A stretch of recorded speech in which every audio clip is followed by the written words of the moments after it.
Opening credits. The Top 10 Fat Loss Myths. Written by Jay Steele. Narrated by Alicia Sticking Howard. To a diet is never easy. And with the abundance of weight loss myths circulating the weight loss community, it's often difficult to distinguish between effective weight loss techniques and strategies and misleading programs and tactics that are not only ineffective but often dangerous. In this report, we'll cover the top 10 fat loss myths that have misled and confused dieters for years, so you can focus on realistic goals and surefire strategies of losing weight. Myth 1. How many of these have you bought into? It is widely believed that if you focus your exercise and weight training on specific areas of your body that you will be able to reduce the amount of fat in that specific area or region. In reality, there is no such thing as spot reduction. And instead, as you begin to work out and exercise, you will start to lose weight evenly throughout your entire body. Just the same, another common myth is that a high number of repetitions will burn more fat when in truth, fewer repetitions with a heavier weight will actually cause you to burn more fat in a shorter amount of time than a higher number of reps with a lighter beverages reduces fat. This is a very common myth that actually is believable if you consider the reasoning behind it. The myth goes on to indicate that because your body needs to heat up the water, it automatically begins to burn calories whenever you drink cold water. This calorie-burning frenzy continues until your body has adjusted the water temperature to be that of your regular body's warmth. While drinking water, at any temperature, is an important part of any weight loss system. Don't count on losing weight just from drinking alone. Water helps flush out your system, keeping you healthy and free of toxins. But you cannot burn calories just by drinking it without a healthy food groups will cause fat loss. This myth is a bit confusing. So let's set the record straight. Eliminating, or at least minimizing, certain foods such as foods that are high in sugars should be part of your transition into healthy eating. You always want to minimize the number of high-fat, low-energy foods whenever possible. However, eliminating complete food groups from your diet and focusing on eating only one kind of food are not only very difficult to stick with, but in order to maintain a healthy diet, you need a well-rounded selection of wholesome foods from all of the food diets are the only way to lose weight. Nearly every diet out there focuses on lowering your calorie intake and increasing your overall level of activity. And rightly so. The problem comes when dieters believe that by dramatically reducing their calorie intake they will shed the weight and keep it off.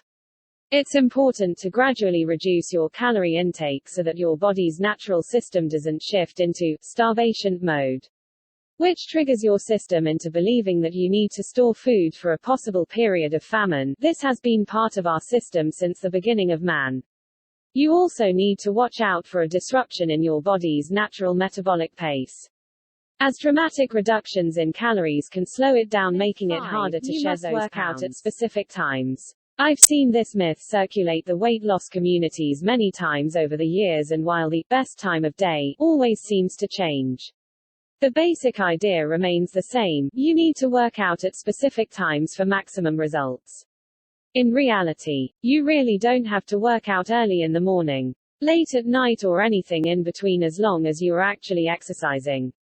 Focus more on maintaining a consistent schedule of activity and less on when you actually get it done. For busy moms to business owners, being able to set a specific schedule isn't always the easiest thing to achieve. So it's great news that the real facts are that regardless of when you actually exercise, your body will burn the same amount of calories for the same workout regardless of the time of day. You must work out for XX minutes before it begins to work. I used to believe this myth myself. The idea behind it is that your body must warm up for a period of time before it shifts into fat-burning mode. And so anything before XX minutes simply doesn't count. This is complete nonsense. While you should always work towards incorporating a warm-up period, as well as a slow-down process during your workouts, you actually start burning fat from the moment foods to lose weight. If you ever truly find a food group or item that will cause instant weight loss, please let me know. Realistically, there are no foods that instantly burn fat. However, there are food types that can increase your metabolism, which will subsequently, high-protein, low-carb diets are best. These diets are typically difficult to stick with because they are very limiting in what you are allowed to eat. Furthermore, the reality of the matter is that while you may lose weight quickly at first, your body will plateau and you will find it difficult to get past the hump. Instead, focus on following a healthy eating plan that encompasses foods from the 4 food groups, ensuring that you not only are given added flexibility in your meal options, but that you are receiving the minerals and vitamins that your body requires. Burn more. Did you know there is such a thing as a sumo diet?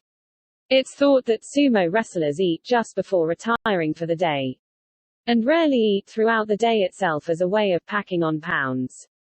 The reason for this isn't because eating after 7 p.m. actually causes major weight gain. The number of calories you have stored at the end of the day will still be transformed into fat regardless of when you ate. But instead, they do this because when you eat less your body ends up storing more fat, while decreasing your metabolism rate. It's important to eat regularly throughout the day. Preferably 6 to 8 times. 3 meals and healthy snacks every 2 hours will keep you satisfied and trigger your body to stay in constant fat-burning mode from your diet. This myth is not only extremely difficult to do, but it actually can harm your system. We all need fat in our diets to survive and to feed our muscles and encourage growth. While reducing your fat intake will help you lose weight, it would be very difficult, if not impossible, to reduce it altogether. Note, all of the weight loss resources and programs featured within this report are safe and effective.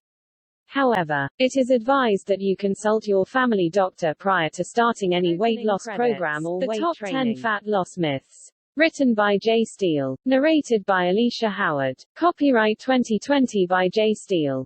Opening credits. The top 10 fat loss myths. Written by J. Steele. Narrated by